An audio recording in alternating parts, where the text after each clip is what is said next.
just to show that I don't actually always not film when I'm completed, but I did get it out. It was tricky. Wednesday, and I just barely start filming. It's like, what the heck have I been doing? Oh wait, I actually filmed a rollover yesterday and put that on.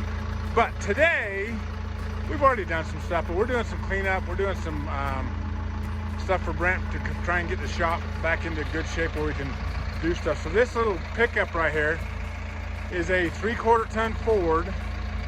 So I've done some research. I'm not sure if my research is accurate, but I think it's Dana 44s underneath this truck.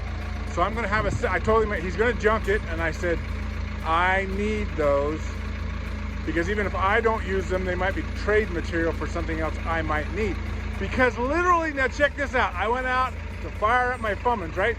So I fire up my 350 Fummins and put it in gear. Doesn't move an inch. So I had a leak and I wasn't sure what it was. Well, now I know for sure what it is. It was transmission fluid, and it completely drained out of that transmission. Completely, it's all gone.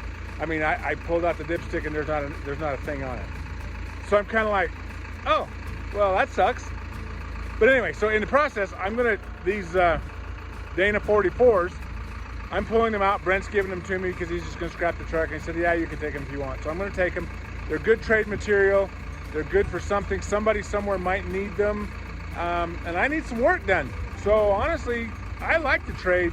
I didn't used to like to trade, but I do like to trade nowadays. So that could be some trade material. And I mean, it's a 90s. So it's that, is that the bull nose? Is that what they call the bull nose? It's that front end like that. So anyway, I'm gonna take them and then we're gonna scrap the truck. So let's get started, shall we? Wednesday, really? I mean, it's the first time I've actually filmed oh, come on, man. I mean, we're always doing something. Difficult doing it by myself because you really need to have a steering wheel holder.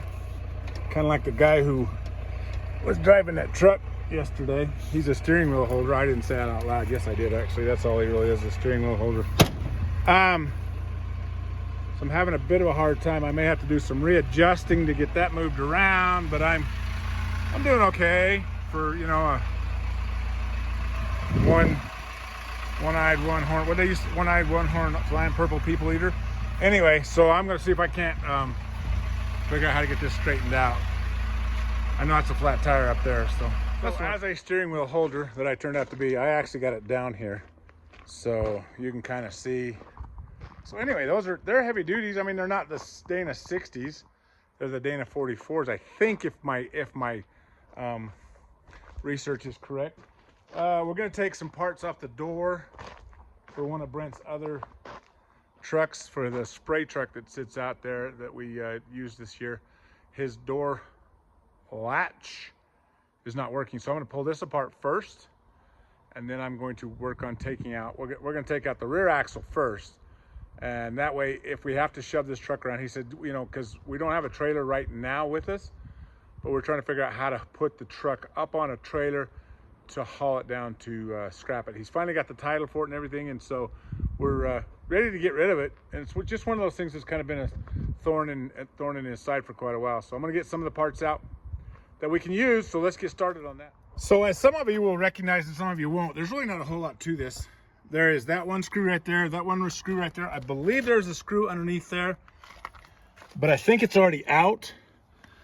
And I think all it is at that point is to lift out. I'm not as expert at some of these things as I'd like to think I am, but it does have wing windows. Hey, I didn't even notice that. So I'm gonna pull that off and see if I can take that whole entire mechanism out of this door. I was gonna say window, but it's the door.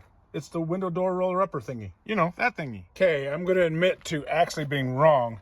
This was not the lift out type. This was the Christmas tree push-ins. So I'm taking this mechanism out.